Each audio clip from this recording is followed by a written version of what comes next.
Welcome to Coaching in Session, where limits end and growth begins. Hosted by Michael Rearden. This is your space to challenge the ordinary, unlock your potential, and step boldly into your next chapter. Your mindset journey continues. There is a mindset that we can be looking at if we want to change our life. It could be, of course, the growth mindset. We can think about being more positive in our day, or possibly we can just simply say that we will never surrender, we'll never give up, we'll never surrender. Now, of course, this mindset's a great mindset, but it's not in everything. There comes a time when the storm has settled and the road is clear. We have a clear view of what we have to do. Now, when you get to this location, many people don't realize that that road is a long road. And oftentimes what happens, they look at how much they have left to do rather than how far they have come. Now, I say this because we need to understand something about that drive, that commitment that we have to go on. And it comes down to one word: being responsible for what needs to get done. My father, he had a saying growing up. I remember in third grade when I really had to put the saying to the test. He goes, handle your business. And I never knew what handle your business meant until I started to put it into perspective of be responsible for what's around you. Be responsible for the things that you can control. Because of course, there's going to be outliers, things that you can't control. And oftentimes what happens for the things that we can't control, we become reactive to them. Oh, my circumstance. Oh, if only this was different. And we come in with the blame game. And yet life doesn't care if you blame, complain, have a tantrum. Life cares if you show up. Now, in order to show up, we need some direction. And today we're going to be looking at my most recent blog, The Mindset Shift That Changes Everything, from reaction to responsibility. Now, when you're having a reactive mindset, it might feel natural. Just the other day, I was looking up parenting things for my son because my son, he's 4, and he is going through a plethora of emotions, and he's so volatile. Like just opening up a door can cause a wave of tears, a stream of tears. Yeah, and I'm like, why are you crying in my head?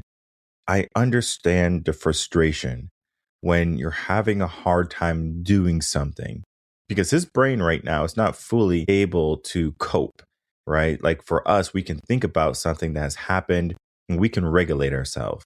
For him, he's like not regulated. There's no OSHA.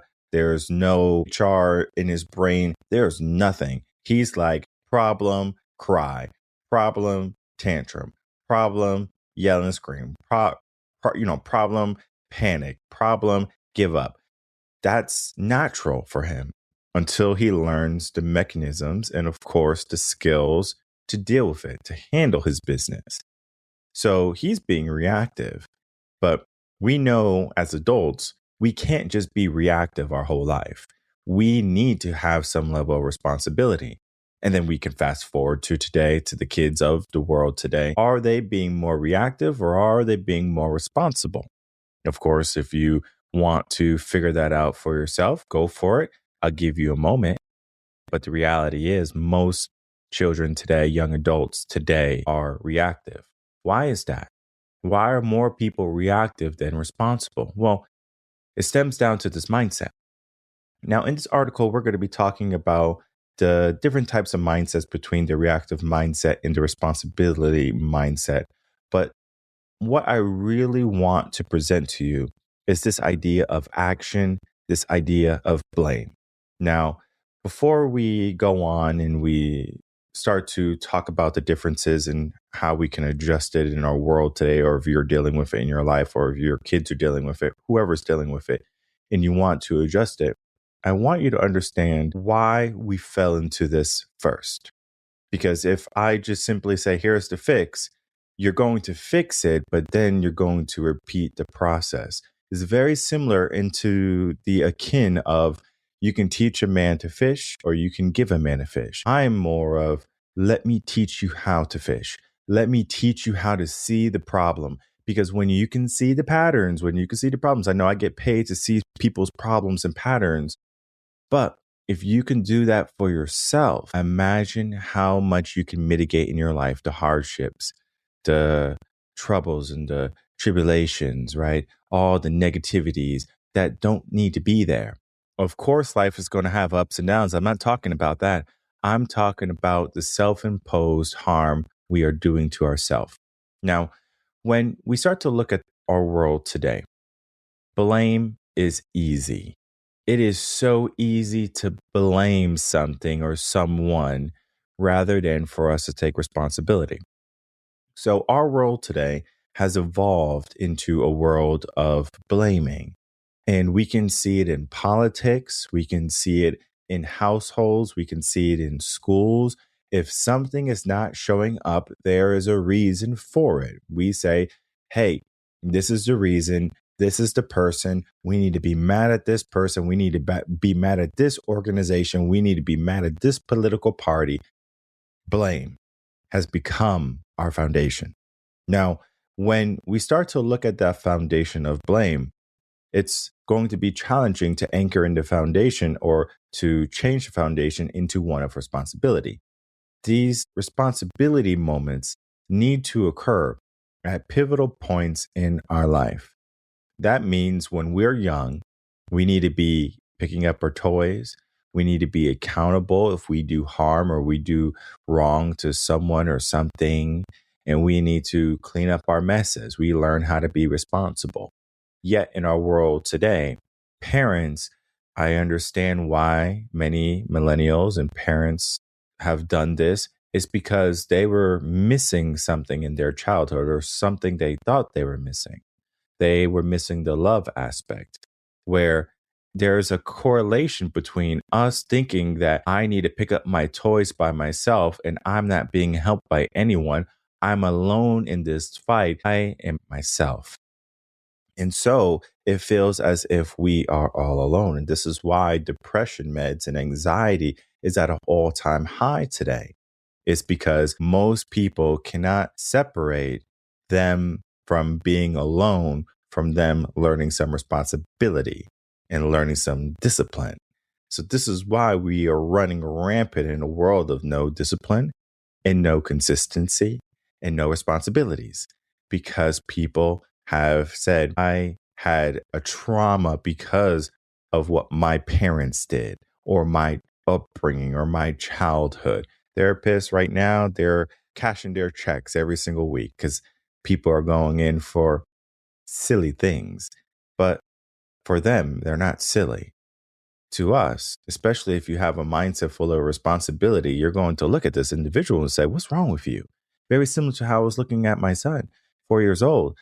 He's having a hard time opening a door. And the first thing he does is run away, cry, and hide, right? We have to embrace that emotion. We have to face it as well.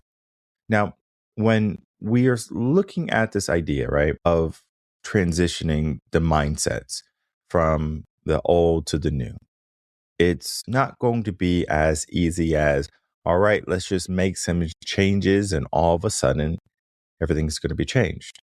Because the mind that has learned comfort is very similar to the mind that has tasted sugar before. Sugar is like a drug. It's a craving. I want sugar. I need sugar. Even though you don't need it, you desire it. And so many people today, they desire comfort. They desire a easy life. And when something doesn't go their way, responsibility is the last thing on their plate that they want to take or to hold. So they'll blame something or someone. To them in their mind, it eases the pain, it eases the frustration. That's not my problem now. That's someone else's problem.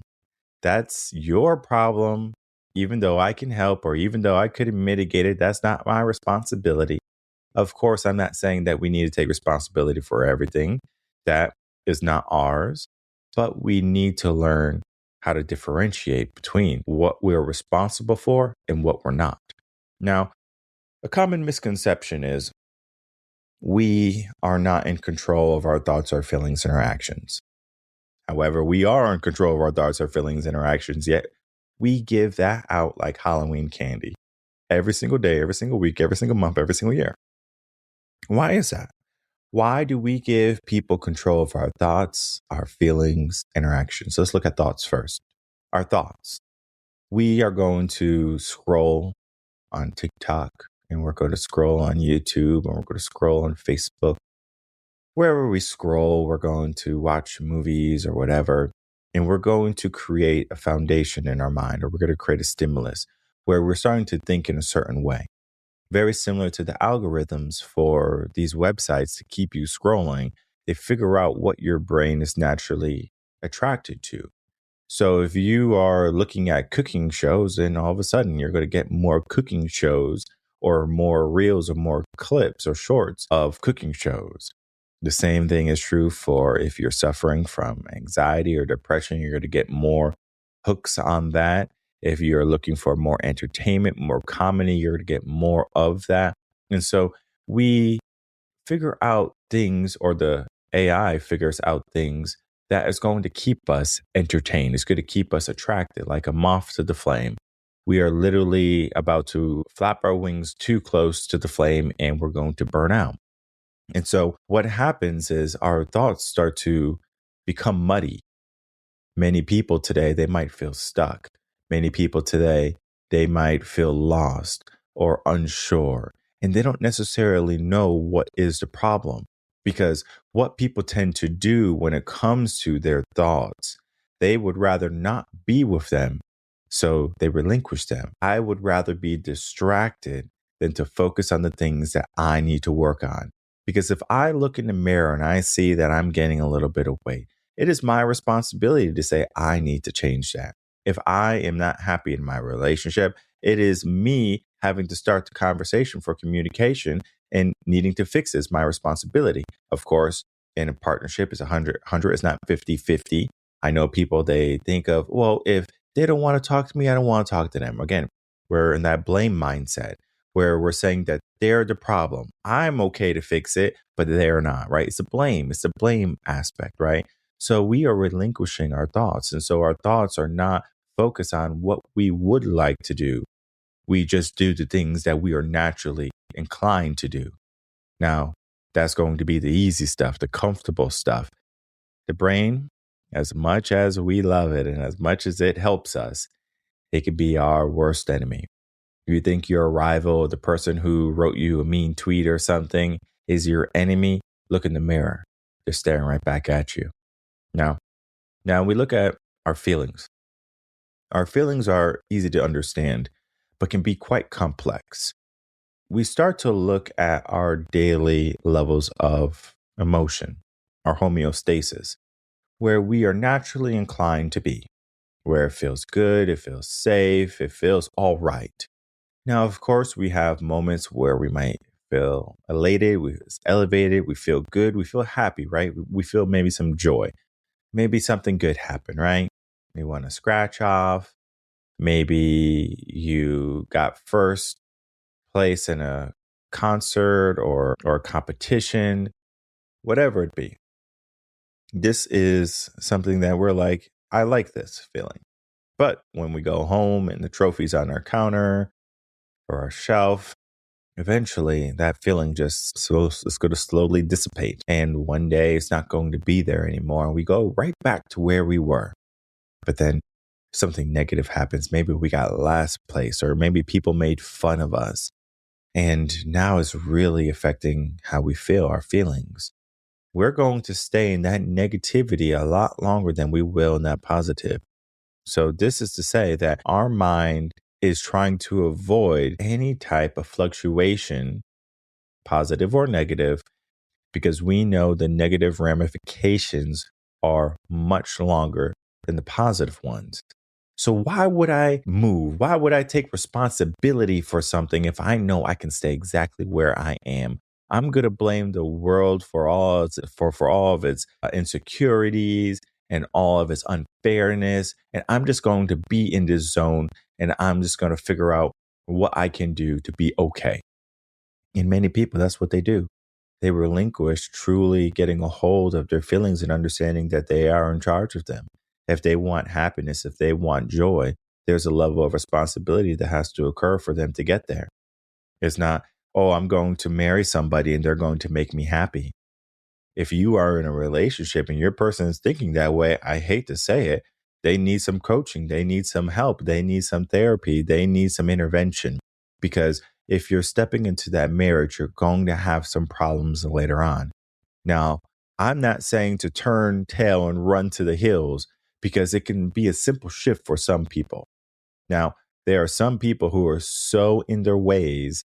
If they're negative, if they're toxic, if they, again, are blaming that blame mindset, if they have a fixed mindset, there's many mindsets that have to be there. And then, of course, you do a little test to see if it's going to be the right match. You figure out love languages. There's a lot to relationships, of course.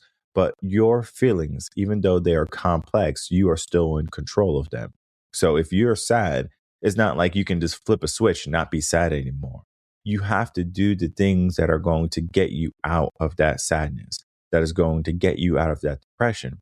It could be a long process. It could be a long haul. But if you stay dedicated into that, then you're going to find a way out. And then if it's your responsibility to make sure you don't get back there, you need to start to live more in joy, because then you're creating a new homeostasis, a new level where you are always, or not always, but most of the time elevated. And then sometimes you go back to normal. And it's going to be very rare that you're going to have those negative moments. Of course, life happens. There's going to be death. There's going to be accidents. There's going to be troubles. We deal with them because we have a responsibility mindset. It makes us dealing with things a lot easier. Now, the actions are going to be the most challenging part, I believe. Because in this article, when we're talking about the idea of shifting everything from reaction to responsibility, it's literally saying we need to form a level of action, whether it be in our mind and or physically in our bodies or from our bodies. So we need to give it direction. We need to create better habits, and we need to not become reactive. We need to be intentional. Now, this can be done via goals. This can be done via just understanding where you want to be, right? Just having a future plan, right? Just literally a future planned. Most of us don't necessarily even know what we're going to do today. For example, yesterday I was like, okay, today is going to be a big day of work, a lot of recordings, a lot of errands. And in the morning, it was so funny. My kids, I don't know what happened to them this morning. They were like out of control, yelling and getting ready for school. And they were just like, I'm like, what in the world is happening today? I guess they got some good sleep, or they must have had some sugar or something without me looking. And they were just doing all the wrong things. And I'm like, what is going on? But I was like, I got too much stuff to do to be getting distracted by all the things that you're doing or all the things you're not doing, right? I have to show up still. So regardless of the mayhem that happened in the morning, I still had an agenda. I still had things that needed to get done. And then, of course, my phone is full of notifications and problems. And I'm like, oh my gosh, I have to figure all this out as well. And I'm just moving. I'm just cruising. And I'm like, well, I'm not going to stop. I'm going to keep on doing until there's nothing left to be done, right? The level of action. And I had a plan. I had to say, okay, what needs to get done? How long is it going to take? And can I do it all before my deadlines, before my appointments with clients? Can I get it all done? Now, it was a race against the clock, but I said I can do it, but I need to start now. I can't lollygag. I can't sit on my beanbag or my bed or my recliner. I can't just sit idly in the kitchen. I can't just be on my smartphone and scrolling and answering emails and text messages. I said I need to have some action, and it needs to be massive action, because I can't, in my mind, stay behind too long, right? Think of it this way. In Texas, we have a very high speed limit, and I like to go fast. So the third lane is meant for passing. It's not meant for simply staying in there going the speed limit. Now, if you're on the third lane, you should either be passing someone in the second lane, or you should be breaking the law, right?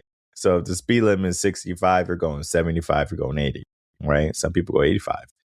This is this idea of the fast lane. And the frustration sometimes is if I'm cruising in that third lane and there's a car in front of me going so slow, and I'm like, what are you doing in third lane? You need to get to the second lane or to the first lane.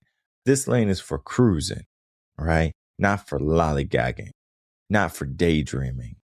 But then again, maybe they are not from Texas originally. I'm not from Texas originally, but I talk to a lot of Texans that tell me about the third lane. They say if you're in the third lane, you're either breaking the law or passing somebody. And there's even signs in Texas on roads with 2 lanes.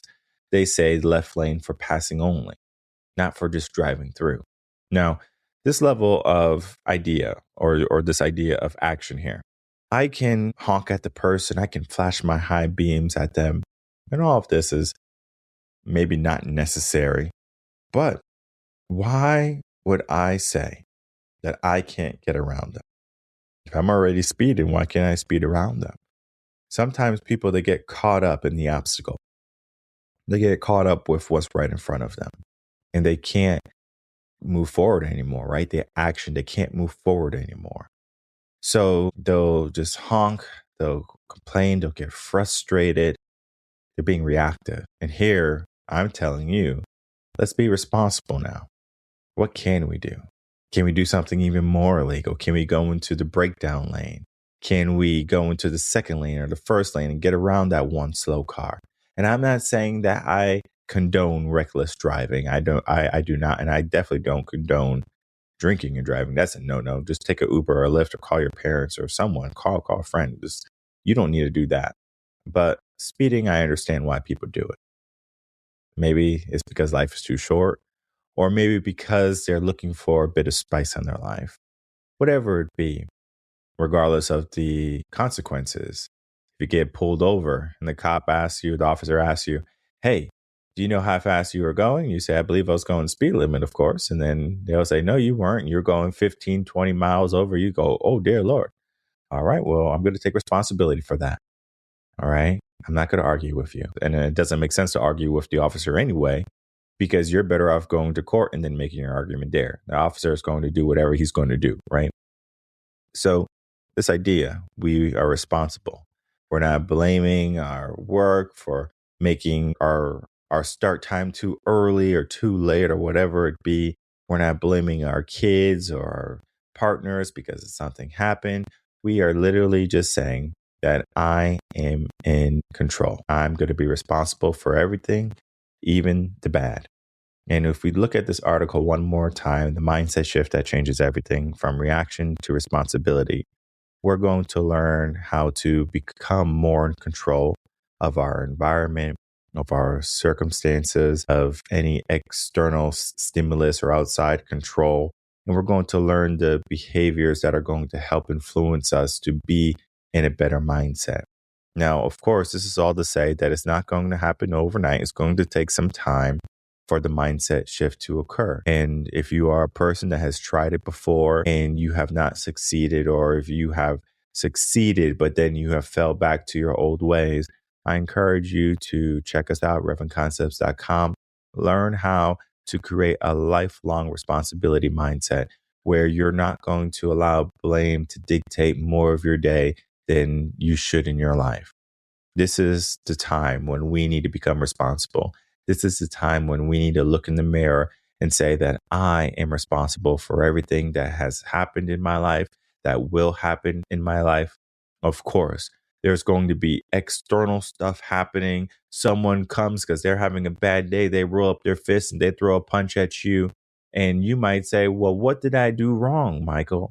And this is this idea of just because they're having a bad day and they resorted to violence, it doesn't mean that you need to have a bad day. At that moment, you have a new level of responsibility and of control and of a series of actions that you must partake in. Some people are going to fear. Some people are going to run away. But then some people are going to stand up. And when you stand up and you stand tall and you look life and fear into the eye and you say, not today, then at that point, you'll start to realize and understand the world can be at your beckoning. It's not that everything that you beckon will happen. It's just that you understand that if you can put enough you into the world, then the outcome and the goal can occur.